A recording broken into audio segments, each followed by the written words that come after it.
Over 75 years ago, on June 6, 1944, That's All Brother led the main airborne invasion of Normandy.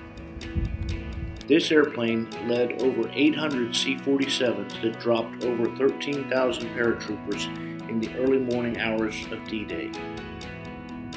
That's All Brother has been restored to its 1944 condition, including its D-Day paint scheme and a thorough interior restoration.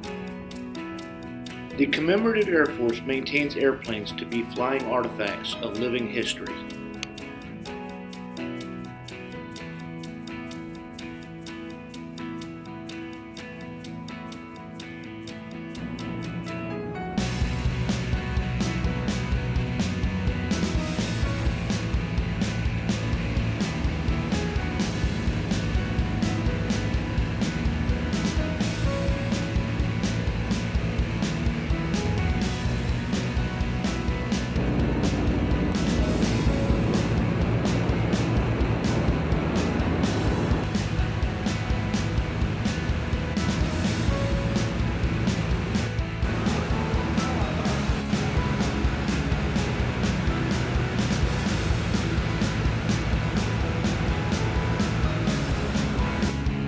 In 2019, That's All Brother flew with 14 other C-47s to Europe to commemorate the 75th anniversary of the Normandy invasion.